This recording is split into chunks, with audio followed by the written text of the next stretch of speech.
His Highness Sheikh Sabah Al Khalid Al Sabah has taken his oath as Prime Minister of Kuwait on Monday after being reappointed by His Highness the Emir Sheikh Nawaf Al Ahmed Al Sabah. The Prime Minister earlier submitted his government's resignation in a procedural step following a parliamentary pulse. The Kuwaiti Premier during the oath-taking ceremony said that the people of Kuwait have great ambitions for fulfilling the aspired objectives by the new government. In a speech during the oath-taking ceremony, His Highness the Emir Sheikh Nawaf Al Ahmed noted that the new government would deal with a new phase marked with challenges and tasks of equal weight that warrant extraordinary efforts, diligent and faithful work in coordination with the Parliament. According to separate reports from tanker company Hafnia and United Kingdom Marine Trade Operations or UKMTO, at least one ship was hit by an explosion at the Kingdom of Saudi Arabia's port of Jeddah. According to a statement posted on the website of Hafnia, a unit of shipowner BW Group or product tanker BW Rhine was hit by an external source while discharging earlier Monday morning.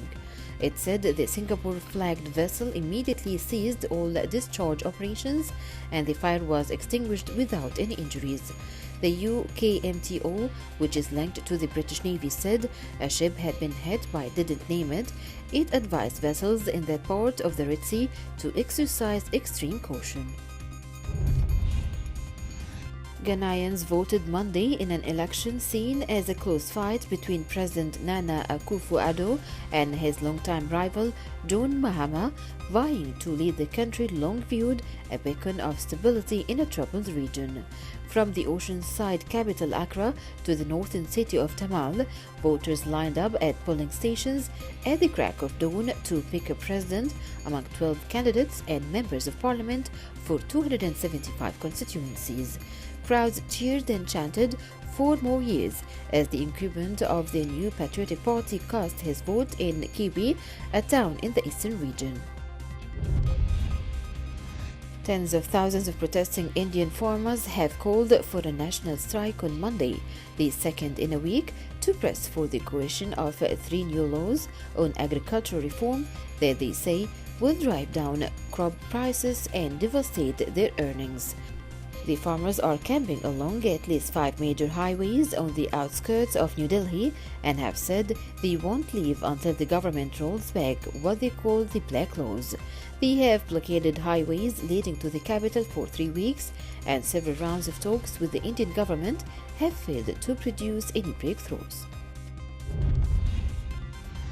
After 110,000 deaths ravaged the nation's nursing homes and pushed them to the front of the vaccine line, they now face a vaccine problem, skeptical residents and workers balking at getting the shots.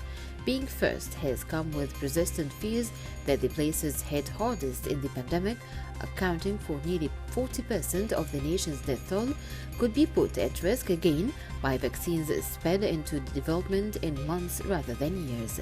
Some who live and work in homes question if enough testing was done on the elderly, if enough is known of side effects, and if the shots could do more harm than good. Prime Minister Justin Trudeau says the first of many freezer-packed COVID-19 vaccine vials have arrived in Canada. Premier Trudeau tweeted a picture of them being taken off a plane. Canada's health regulator approved the vaccine made by U.S. drug maker Pfizer and Germany's BioNTech last Wednesday. The Canadian government recently amended its contract with Pfizer so that it would deliver up to 249,000 doses this month.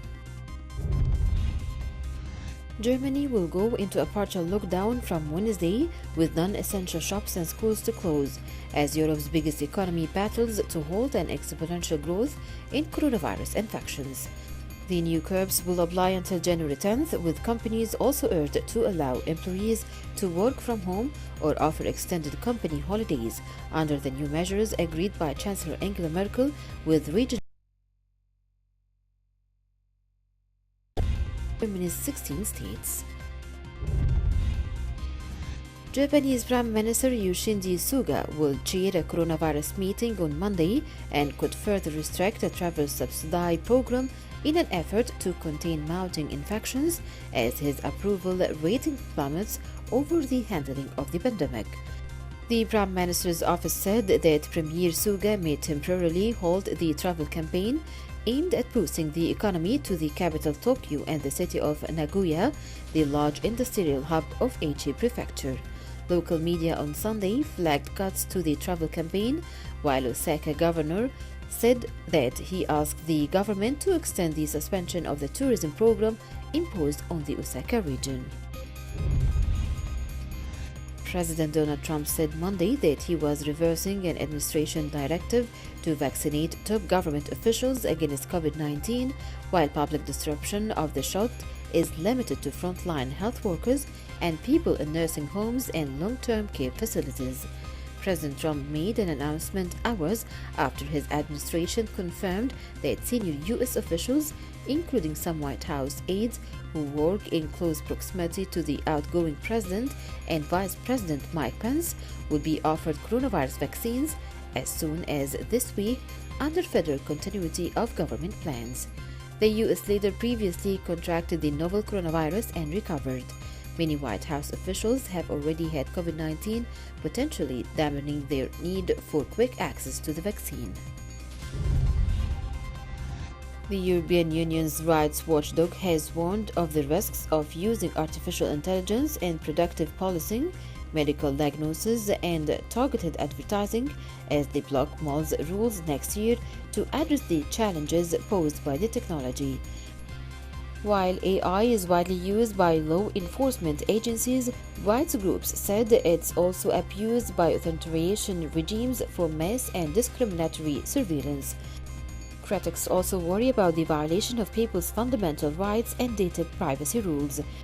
The Vienna-based EU Agency for Fundamental Rights urged policymakers in a report issued on Monday to provide more guidance on how existing rules apply to AI and ensure that future AI laws protect fundamental rights. Japan's worst bird flu outbreak on record spread to new farms and now affects more than 20% of the country's 47 prefectures, with officials ordering cullings after more poultry deaths.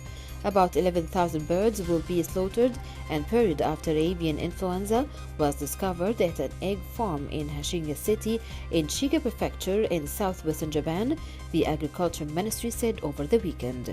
The ministry said on Monday another outbreak started in Kagawa Prefecture, where the outbreak emerged last month. According to police, a gunman opened fire at an outdoor choir performance on the steps of the Cathedral Church of St. John the Divine in New York City's Upper West Side on Monday and was himself shot and wounded by police.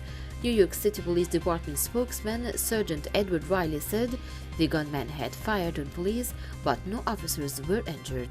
The sergeant said the suspect was rushed to a local hospital in critical condition. Oil advanced toward $47 a barrel before the rollout of the first COVID-19 vaccine in the U.S. and as news of another tanker explosion in the Middle East raised concerns over the region's stability. Futures rose 0.5% in New York after losing 0.5% on Friday. Oil in New York is up more than 30% since the end of October amid vaccine breakthroughs and an OPEC Plus compromise deal on production, with global benchmark Brent topping $50 a barrel for the first time in 9 months last week. Iran, meanwhile, plans to almost double output in the next year in anticipation of a loosening of sanctions after Joe Biden becomes president. The European Union and Britain will return to the negotiating table on Monday after agreeing to abandon a supposed make-or-break deadline for a post-Brexit trade pact. EU Chief Ursula von der Leyen and Prime Minister Boris Johnson had said last week they would decide whether an agreement was possible by the end of Sunday, but agreed in a crisis call to go to extra mile. Negotiators did not offer a new deadline, but Conservative Party lawmaker Mark Harper suggested the extended talks could go right to the wire, with less than 3 weeks until Britain leaves the single market at the end of the month.